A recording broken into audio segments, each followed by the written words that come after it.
Once somebody told me to enter a quilt in a show, and so I did. And the only nice thing that the judges said about my quilt was that I'm good with color. Everything else, all the quilt police problems, I have all of those problems in my quilts. I'm more of a quick and dirty quilter, and let's use this quilt. And I have a lot of quilts to create. So if it's not perfect, I'm okay with that. You're listening to Fussy Cutters Club podcast, a show that gives you permission to cut into the good fabric so you can make quilts you love. And now your host, who believes it's not a crime to love using novelty fabrics, Ange Wilson. Hi Fussy Cutters, welcome to another episode of Fussy Cutters podcast. Today I'm talking with Emily Bailey. Emily is the yin to my yang because Emily's whole focus is on scrap quilts. So normally in the podcast, I try and talk to fussy cutters because that's what we're primarily about. But Emily, I had on the show for a very special reason. Emily specializes in helping you take your scraps and make them into quilts. So she's got a book called Quilts where, and we'll talk about that, but where she teaches you how to make fabric from your scraps. It is the number one thing that I get asked about as a fussy cutter. What do I do with all of the scraps? What do I do with the Swiss cheese of fabric? My answer is very simple, and we'll go into it in the podcast. But if you are struggling for ideas about what to do with yours, then check out Emily. She's got you covered. And so it's a really good episode today. We had a lot of fun talking together. We have history, which is always exciting. So strap yourself in, get comfy, snuggle into that bed if you're having a nap, set yourself up at the sewing machine if you're listening while sewing. Let us entertain you. Let's get chatting, and we'll be right back. Are you looking for a safe space to express who you are as a fabricaholic? Look, that seems funny and it's all weird and it's right for me to say that. But let's face it, if you're listening to this podcast, there's a fair chance that you have quite a substantial fabric collection and that you pay attention to what fabrics are being released, that you like being creative, that you make time for patchwork, and that you look for friends who share a similar outlook on life and a similar appreciation for creativity and sewing and fabric collection and what the latest designers are doing. Look, if that's you, the good news is I've started a safe place for all of us to get together. It's all about having a place where you can come, share your creativity, share your favorite fabrics. We're not going to be quilt police. We don't care if your favorite fabric is a fabric that's covered with rubber ducks. Bring it, sister. That's what we want to see. So if you're looking for like-minded people, why not check out Society Gnome? You can find all the details at gnomeangel.com. We look forward to welcoming you to the group. And now, on with the chat. Emily, thanks for joining me today. Well, thanks so much for having me. I'm looking forward to chatting with you. Can I call you M? Do you mind? Or is that works? That works. That's what my friends do, so yeah. Now, I've known of your work for a long time because you are a scrappy enthusiast, I think would be a polite way of saying it. And you wrote a book called Quilts, which is how to use all your scraps and your stash to make really colourful, fun quilts.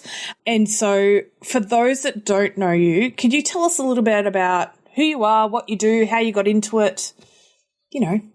All right, yeah. So, yep, I love scraps. Give me all those little fun pieces. They cost just as much as yardage, and they're full of memories, so let's use them. They're fun. So, yes, I love them. I grew up in a creative home. My mom is an artist. She sculpts, she sews, she paints, like all those things. I hate painting. She tried to get me to paint. Give me fabric. That's my medium. And then my dad, he does silversmithing and woodworking and all those kind of things. So I grew up, we created. That's what we did. And I got my first sewing machine when I was probably around 10. My mom had won it. in the fair for an outfit that she had sewn for me for the fair. And she gave me scraps. See, that just comes natural because she had those and she gave them to me. And my friend and I would hold the fabric ready to put it under the feed dogs, and I would tell her, "Step on it, sister." And she would push the foot and we would sew. Nothing wonderful or anything, but we had a lot of fun. So I've just always loved playing with scraps. So that's kind of how I got my start. I thought I would be like a fashion designer. I sewed my clothes. I sewed my bridesmaids' dresses, all of that. And then I had 3 boys. And they did not think knickers and sailor suits were like cool at all. And so there was a lady at my church and she was offering to teach how to quilt, and she would show a block and variations of that block each month. And so I started quilting. So that's how I kind of got my start there. Well, that's great. So when you say your parents were creative, did they have like normal 9-to-5 jobs and they were creative in their spare time, or were their creative pursuits their jobs as well? So my mom was mostly home with us. She did like wedding cakes on the side. So like when I say she's talented, she just like takes it to the 10th level. And the fact that I can do this one thing, I feel really good about. Like compared to my mother who can do everything.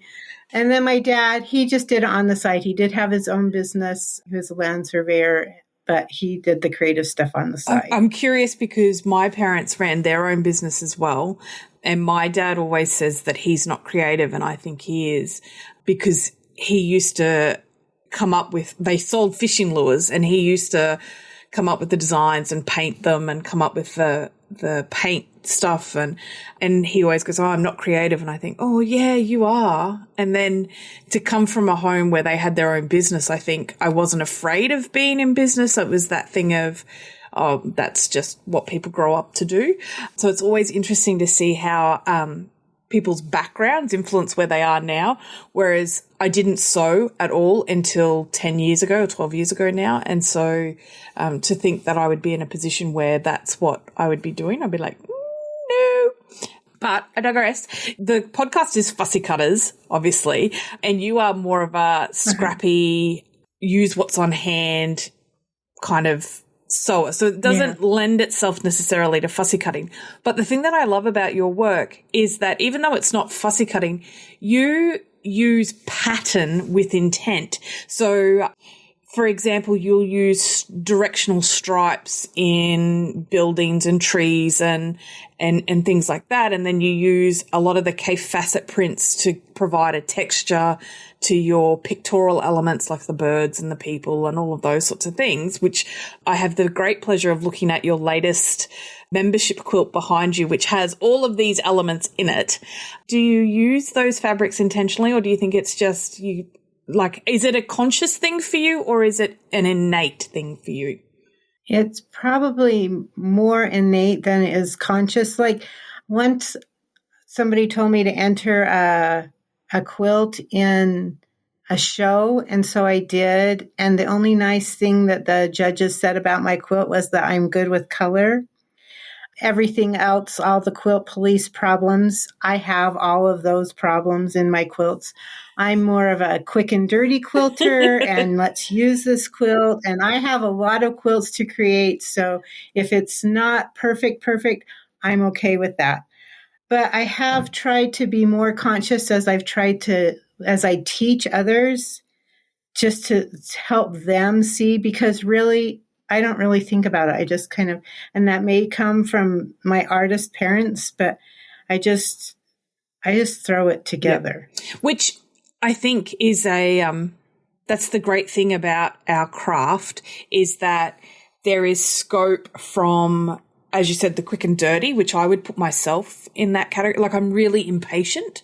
So if I can't do it quickly, I don't want to do it, to the people who will spend hours and hours hand sewing and accurately, piecing, and will not rest until it is absolutely perfect.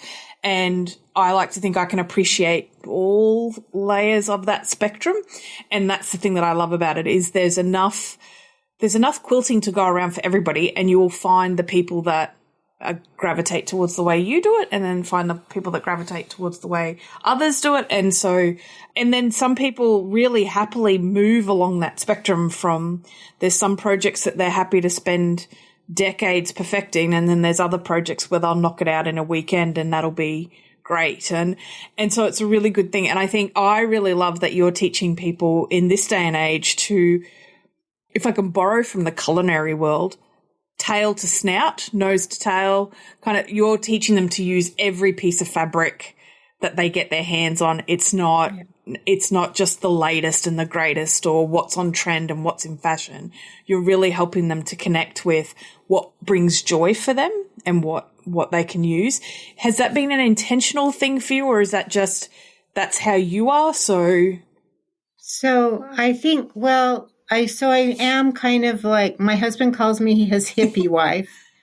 I'm kind of the tree hugging, loving kind of person and the free kind of spirit. So that kind of feeds into it. And like, I really feel we need to give back rather than just keep consuming. And I feel scrap quilting, my mom, she made one quilt and I actually finished it for her anyway. And then my grandmother, my dad's mom, she didn't quilt, but all of her sisters did, and my great-grandma did. And I feel like scrap quilting, like I have some of my great-grandmother's quilts, and they used what they had. And I think it's such a tribute to go back to those basic roots of scrappy, doing with what you have, and it's a way to give back and not consume in this world that we just consume a lot in, and just pay tribute to past quilters and draw on that rich heritage while still giving it like the contemporary feel, because I feel like I am really drawing on that past, but I'm trying to give it my own personal flair. And that's the thing, is those quilts would have been contemporary in their time period as well. And so at some point, God willing, our quilts will be vintage and and traditional. And then the next generation, theirs will be contemporary and modern. And so it is this continuation of and it's one of the things that I love about what we create is that it lives past us, and then the memories go with it, and the kids can use it and they pass them on. And so I think that's a really beautiful intention that you have to be able to preserve our environment and our heritage, and to encourage people to use what they've got and not just buy more. So I am drawn to your work because you use a lot of rainbow, which I love. But do you actually have like a favorite color, or are you like, when the kid says to me, Mum, what's your favorite color? I go, rainbow. Like my husband says, I don't know what your favorite color is, but I know you like bright colors, which is really true. Just give me a lot of color. I just want a lot of color. My daughter is really matchy-matchy, and in fact, she does all that like modern look where it's all the beige and the gray and she's like, there's too much color here. And I'm just like, give me color, give me color. I would go away to teach when she still lived here, and she would like decorate while I was gone. And I'd come home and I'm like, where's my happy? So it's funny because I remember being at Quilt Market one year, and someone I was talking to commenting on the fact that she could always pick Australians out of the Quilt Market crowd because we were always in really bright colours. And I think, as Australians, I think it's because I think the sunlight's different down here, and wide open spaces and lots of different landscape colours and things like that. We're not afraid of colour. But if you go into Sydney, which is one of our biggest cities, there's a lot of black. Like all the professionals are wearing black and grey and navy. And then every so often you just see this little pop of colour in the sea of people moving through the city. And I think to myself, is that a quilter? Is that? Is that a creative just Yeah. going about their day moving? And it's beautiful.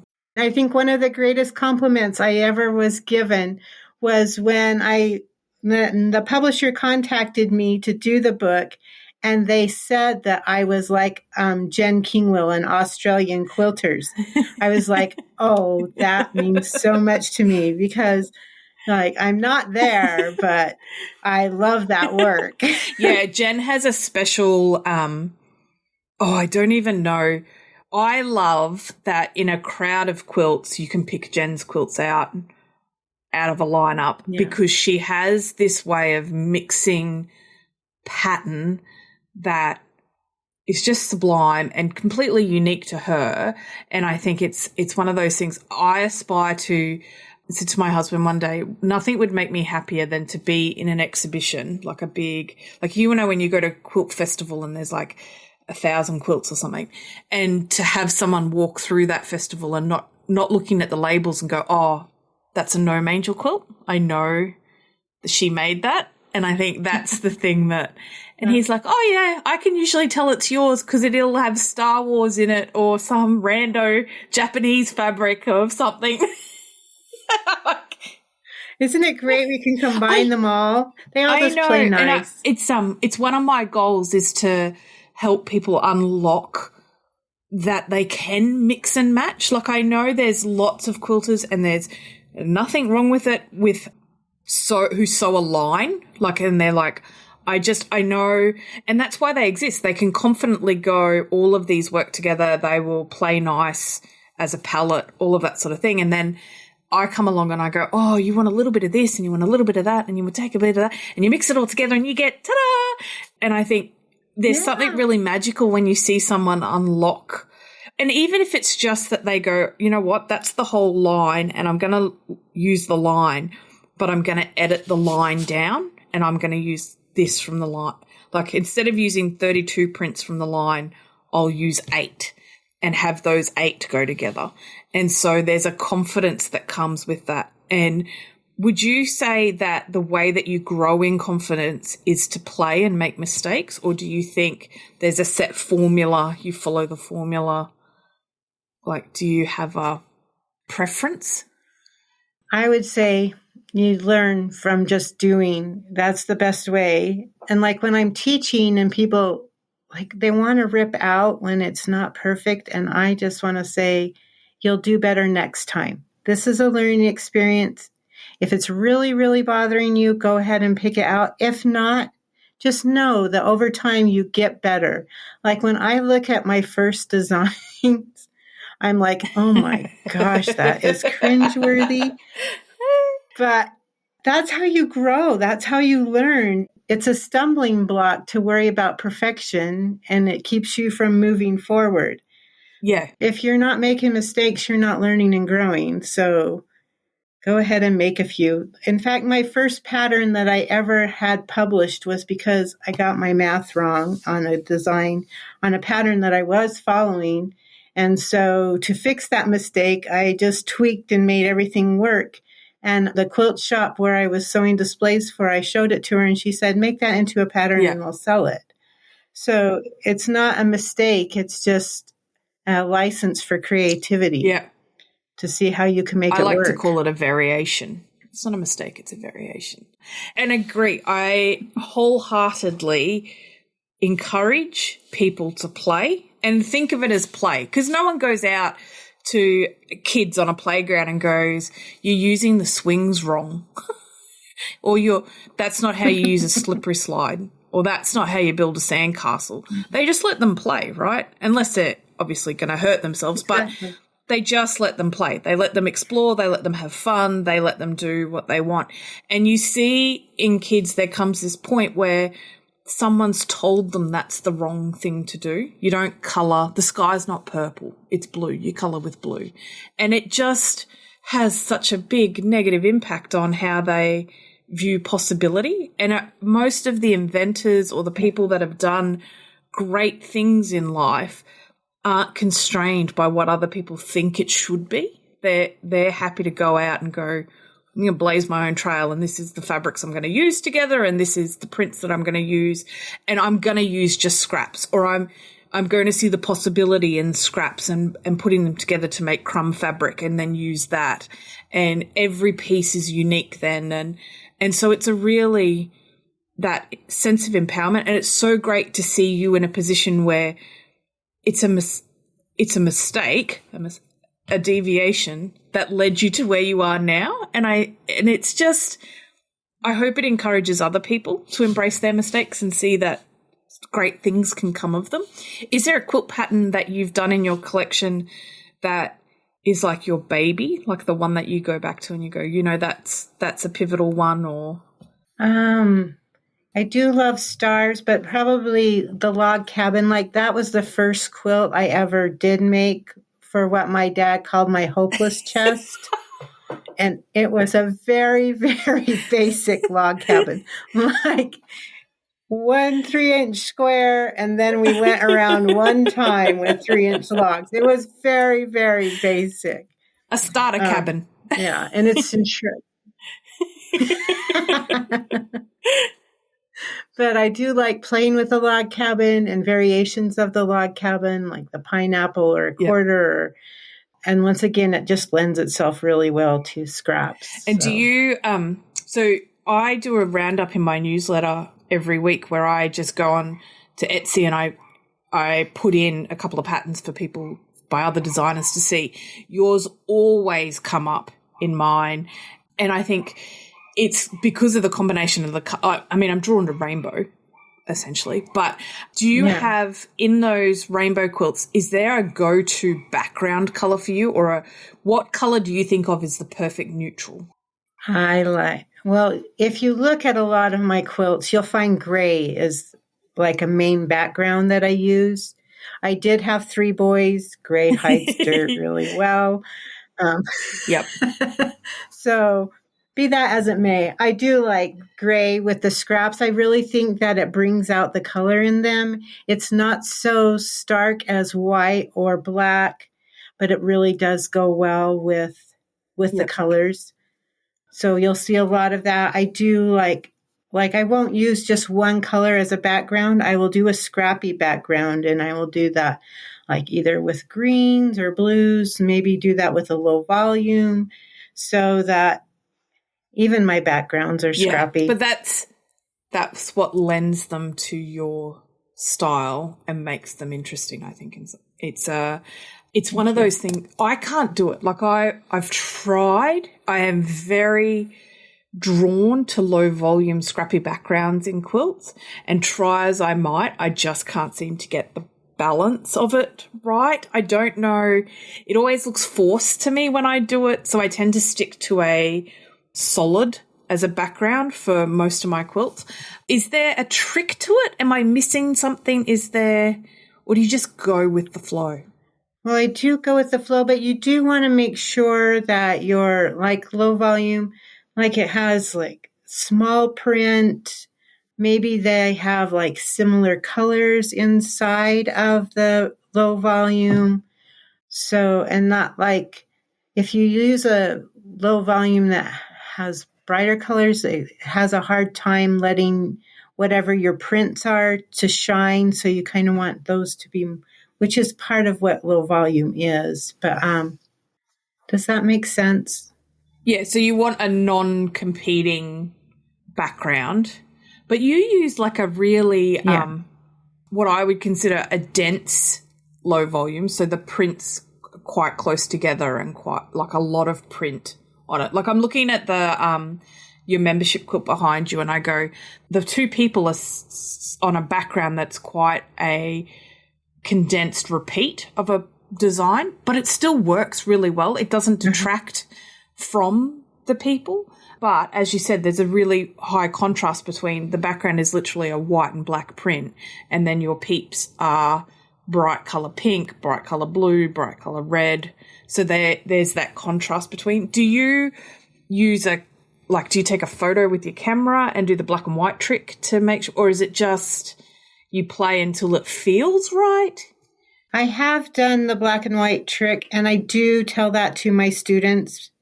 but I will just audition different things against it. You do want to have that contrast or else things get lost. Yeah. So if you want things to blend, then you do the low contrast. But if you want things to pop, you really want to have the high contrast. And we'll be right back. If you're like me, you love quilting. You love fabric, you love patchwork, you love everything to do about it. When you're not doing something for work related or family related, or you've got free time on your hands, what you're thinking about is quilting. Quilting, quilting, quilting, fabric, fabric, fabric, patchwork, patchwork, patchwork. That's all it is. If this is you, then I have the challenge for you. 100 days, 100 blocks. It's a simple challenge. I ask you to sew one patchwork block a day for 100 days. If you're interested in sewing along with me for 100 days as we make a 100 block sampler quilt, then check out all the information at gnomeangel.com. Click the link in our bio and description for more, and I can't wait to see you there and to sew along with you. And now, on with the chat. So, in your membership, can you tell me a little bit, like if I was to join your membership, would you teach me how to do the perfect low volume background? Is that, what do they get, I guess? So in the membership, what we get, each week you'll get a block with the PDF and the video instruction that will make a sampler quilt. So in addition to the instructions, you'll get any instruction to progress your quilt. We do a monthly gathering where we just show and tell like what we're working on. And quarterly, I do a scrap workshop. So in the scrap workshop, I will give you lots of ideas of how to use your scraps and how they go together and tricks to use when putting your scraps together and ways to kind of play with those so that you have success and feel good about what you're creating. In our sew and show gathering, I can answer any questions people have. In addition, like they'll bring what they're working on. If they have questions, I can answer those. That's kind of what we do inside of the membership. That seems like a really great way of, so I'm just going to spin it around for a minute, because one of the things that as a fussy cutter is the objection to fussy cutting that I hear so often is it's a waste of fabric. Right? And to me, I go, it's only a waste of fabric if you don't use the bits that are left over. And so I see your style of quilting as the yang to my yin, if you kind of go, so yeah, but like it's because essentially the scraps that I create through fussy cutting, I would then go on to use in the way that you use them for crumb quilting, or I save them for little pieces of tiny blocks and stuff like that and try and use it that way. So as a fussy cutter, if someone's listening and they're going, oh, scrap quilts aren't for me, that's not how I work, or I don't do crumb quilts, my suggestion is think about them as an effective way to use all of the fabric, that the byproduct of fussy cutting, so to speak. So given that the second question I get after it's wasteful, why don't you use it all, is how do you store scraps? Do you have a scrappy system? Is there a scrap that is too small for you to save? So I do have a method to my madness.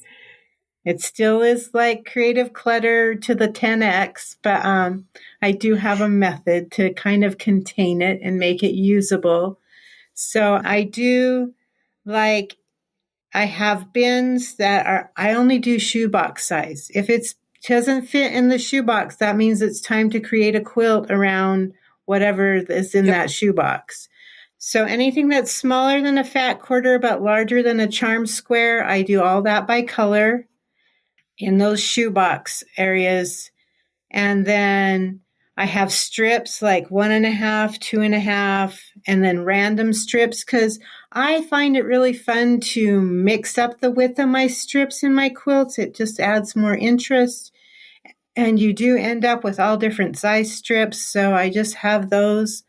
And then my crumbs, I just put them in a big basket. I have separated out a little bit recently just because I have done like crumb fabric in just very specific colors like red crumb fabric, or to do like my rainbow kind of thing where it's still the crumb fabric, but it's more controlled rather than maybe what you think of traditionally as crumb fabric.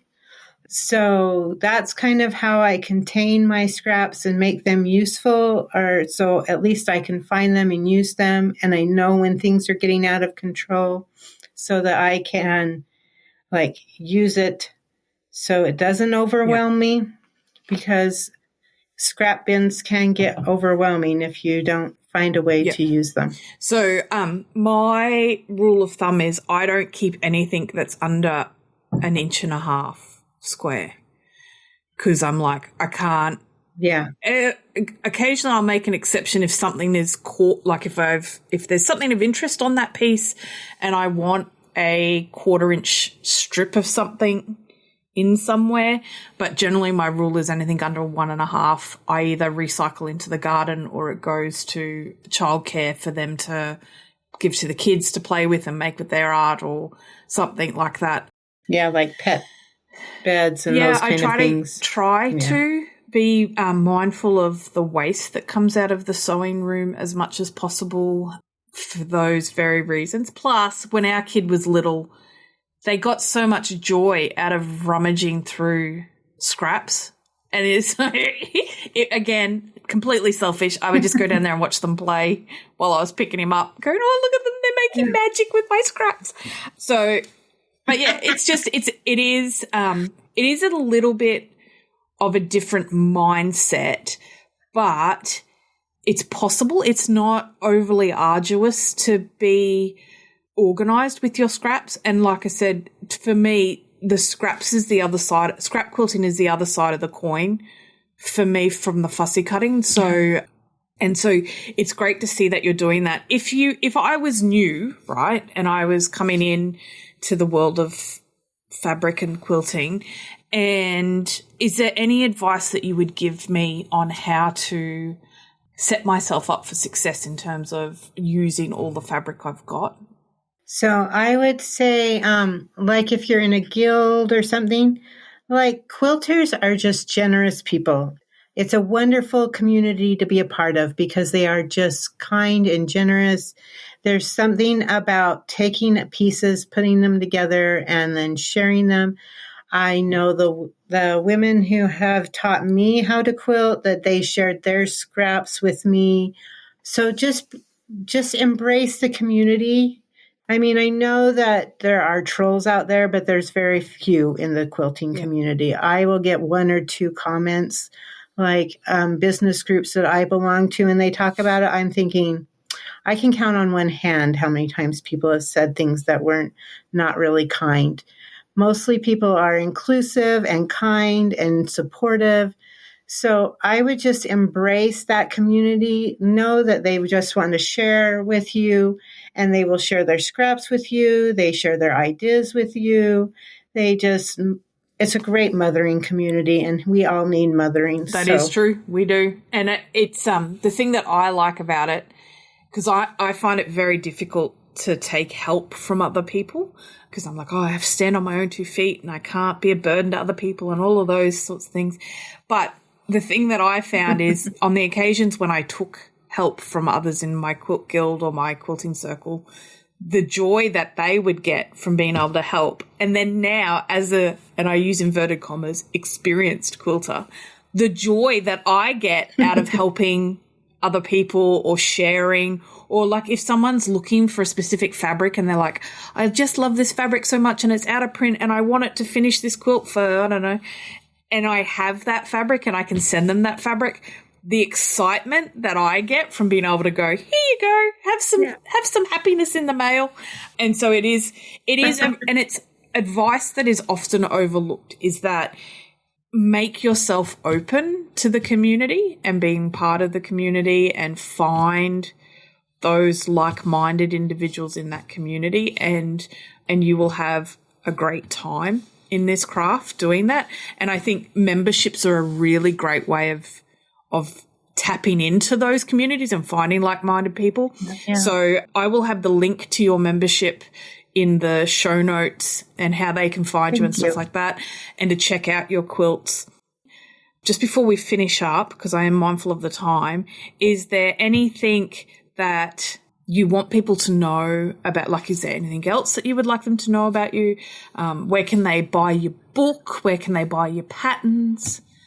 So you can buy my book and my patterns. They're on Etsy. They are in my Shopify shop. So they're available there. I just want people to know you can do this, and it doesn't need to be perfect. Like I said, I entered that quilt but people love my quilts. And there are so many, when we do our show and tell in the membership, I just love seeing everybody's where they jumped off from, where they made it their own. Like they may have used my pattern or used one of my ideas from a workshop or something, but how they twisted it and made it their own, that is just joyous. And it's so fun to cheer each other on and to say, look what you did. And it's just awesome. So I just would say, have fun. This is supposed to be fun. This is our hobby. Let's not, the quilt police, we'll leave those for the show quilters. And I love them also. Like my favorite roommate at retreats, she's a show quilter. And I've gone with her. She's had her quilts in Paducah in the shows. She's awesome. So we're in the hotel room and I have scraps flying everywhere. And she's over there putting beads and painting and doing all these intricate things on her quilts. And there's just room for all of us in this. We all need each other. There's ideas that we can draw from both sides of the spectrum. There's things that we can appreciate from both sides of the spectrum. And it's just wonderful that we can all be in it together and be different and still create beautiful things. I completely agree. And that's the thing that I think when anybody asks me why I went into business or why I do what I do, I think it's completely selfish. I just like looking at other people's stash and what they make and seeing how they see the world, and it's just all about seeing all the eye candy. And so it's really beautiful to hear that that's what you do as well, to find a kindred spirit. So thank you so much, Emily. Aunt M, which I love, it's that familiar kind of thing, for giving your time. And I hope that you've given our fussy cutters something to think about in terms of their scraps and how they use them. And I look forward to seeing what else you do. Thank you so much for your time today. Thanks for having me. It was so nice. And I don't know if you remember or not, but I lose track of time. It was before COVID. Pre-COVID, you had, it's like this. I know, time, it's the delineator. Like the birth of Christ or something. It's like, so you did these, I can't remember how many blocks it was, and they were all scrappy and different.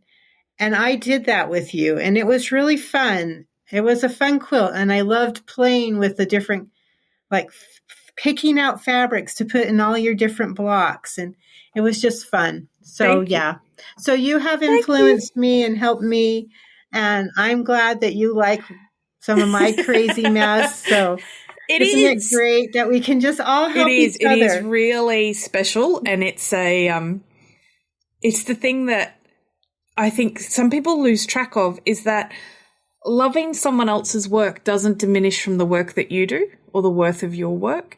And encouraging someone else to get out there and do stuff doesn't diminish your ability to get out there and do stuff. It doesn't limit your opportunities. In fact, it increases them. And so the more people we have out there with their little special mojo sharing and encouraging others, that's how we grow. That's how the community grows. That's how we have longevity in the community. So again, completely selfish. Thank you for playing 100 Days, 100 Blocks. And I look forward to talking to you again shortly. Have a great day. Yes, thanks so much for having me. This has been so fun. Pleasure. So another favorite Australian quilter I get to rub shoulders with. It's been awesome. We're our own special breed.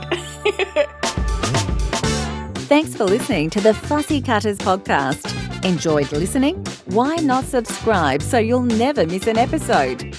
Did you know the quickest way to the heart of any podcaster is to leave a review or recommend the podcast to a friend? It's true, it is. Until next week, get out there and fondle that fabric.